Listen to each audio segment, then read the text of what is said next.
Hi viewers, today I'm going to be giving you a tool store. These are the tools I've used or I've acquired over the years in my DIY journey. I'll cover this in 7 parts. First is suspension and brakes, power tools, tire tools, HVAC or AC system tools, scanners and diagnostics, battery tools, and then wrenches. I'll give you my opinion. Some of them have been great, some have not been so great. Just in case you're considering buying any of these tools, maybe you might find some of the information helpful. I'm doing this for 2 reasons. First of all, a viewer requested that I cover the tools that I have, and then secondly, I recently crossed 1,000 subscribers on the channel, so thank you very much to everyone. I think without you guys it wouldn't have been possible. Now let's get this. First in suspension and brakes is this 9-piece ball joint remover. Has this huge C-clamp. A number of adapters. I've used it a couple of times. Great, does well. However, the adapters are limited, so you may not necessarily find a size that may fit your vehicle. So it covers some things on my vehicle, it doesn't cover some. There are some I do externally. But great piece of tool to have. Will help you with bushings, pressing in and pressing out bushings and all of that kind of sorts. Good tool. Next, this is a ball joint separator. Nice. It hasn't been the easiest to stick in, you know, for my application, but it works. I've used it to separate a number of ball joints, tie rod ends, and so on and so forth. Another tool I haven't used, inner thyroid tool. Use it to pull out your inner thyroid. I haven't used it, so but I got it anyways. Another piece is these spring clamps. So you use them to compress your springs so as to separate the strut from the, you know, coil spring assembly. These have been bad. I did a video on this, so you can see from here it's cracked, so it's a brand I wouldn't recommend. I don't use it anymore. I'm in the market for a new one, and just in case you're wondering, this is the brand, Toolzone. Support stands. These are collapsible. I did a review on this as well. Very nice. 2-ton. They support 2 ton each. It's been very great. Brakes, not too many tools to cover here, but you know, this clamp, I have this clamp from OEM Tools, used to push the piston in the caliper. You know, it's used to push that back. Nice, it's been nice.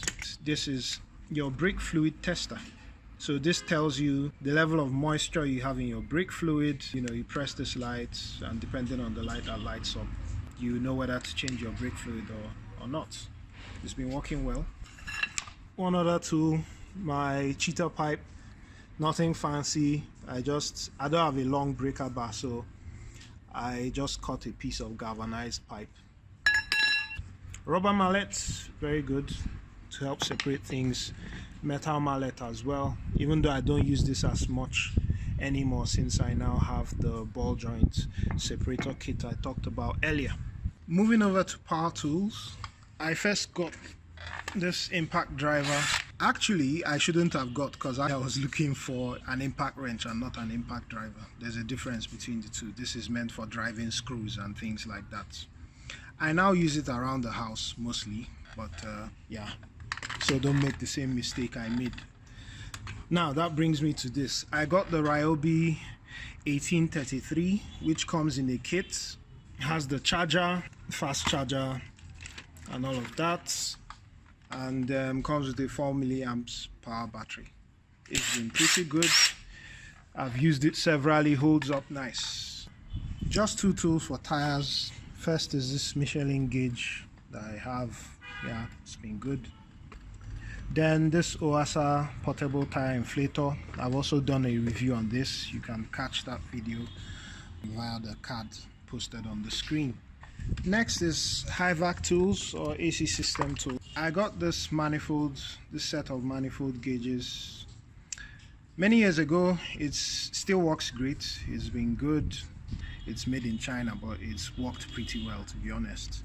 The only thing I've done here, it started leaking at some point. I had to unscrew these and change the O-rings that are there, and after that it stopped leaking. That's all. At the same time, I got this vacuum pump.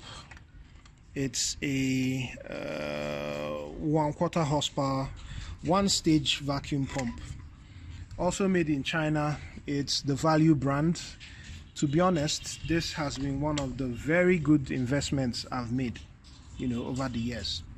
I've used it on my vehicle, on family vehicles. It's worked pretty well. Couplers, which you use with your manifold gauges. This is a valve stem remover, so you use this to remove the valves, the valve cores. This is a weighing scale, 5 kg weighing scale.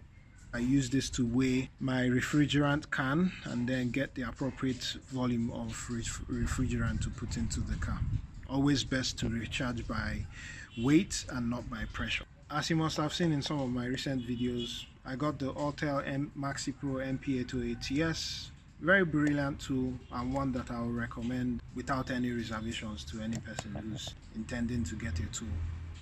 Would serve, goes beyond DIY, would also serve for a commercial shop as well. Not to forget this little tool that I have here, OBD2 scanner, generic of course. I generally tend to, so I leave this one in the car, it always stays in the car. Immediately I get a check engine light, sometimes I pull over. Just plug this in, it tells you, at least if it's a generic code, it gives you a diagnosis so you know what you're dealing with. If it's a low oil situation, that could save you costly engine repairs by that simple action. So worked well, very cheap, inexpensive. Another diagnostic tool, of course, your digital multimeter.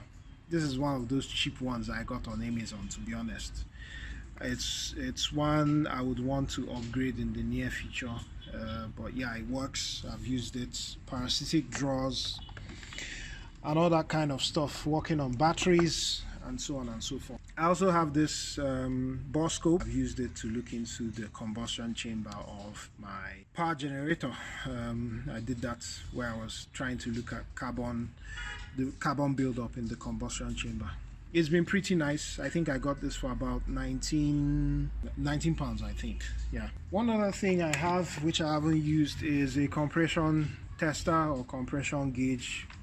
I haven't had cost to use this, but I think I got it when I was troubleshooting something in my car. Before I arrived, they ended up not being compression related, so I've kept it ever since. Another tool I have, fuel pressure tester. Use this to check fuel pressures. It came in this nifty case, lots of adapters to fit different vehicle applications. I've used it on a 2003 Honda Accord. Link is on the screen. It's worked pretty well. Next, this portable jump starter. I've used it in a video before. It worked well at the time, because the truth is now it doesn't really work, but worked well while it lasted. I have another one which is a bit smaller, but I don't have out here. Another battery tool, the Foxshot charger. This has been awesome, very cheap, and has worked pretty well. There's also a video I'll link to the screen if you want to see this in action. Lastly are wrenches, right? Just to highlight a few, this is, oil filter wrench. A number of combination wrenches here. I also have some combination ratchet wrenches, nice for working in tight spaces, socket converters. Next, you have this jam nut tool, which is actually very good if you're going to do valve adjustments. This has worked really nice for me, makes it easy for you to do valve adjustments. Curved filler gauges, got this off of Amazon, various sizes, really nice. The curve helps you, makes it easier to get the job done. A few other things, this is a thread chaser. If you mess up your threads, you use this to clean it up. Oxygen sensor socket, not a must, but helps make the job easier. Next, this set, various sizes, sockets, and so on and so forth. Made in China, very good buy. I got this locally and it served me well. Lastly, I have two toolboxes. This one tends to sit in the car permanently in the trunk. Has a few things like wrenches, not heavy, a few other things. This is a bit bigger. The number of, wrenches, ratchets, screwdrivers, extensions, and things like that. Sockets, various sizes of sockets, swivel head adapter. This is the 1/2 inch. I also have the 3/8. Should be somewhere. I also have this pickup tool. Helps you to pick up things that fall into the engine. And then lastly, my torque wrench. This is rated from 7 Newton meters to 112. So that's it. That's my little collection. Thank you very much for watching this video. See you on the next one. Cheers.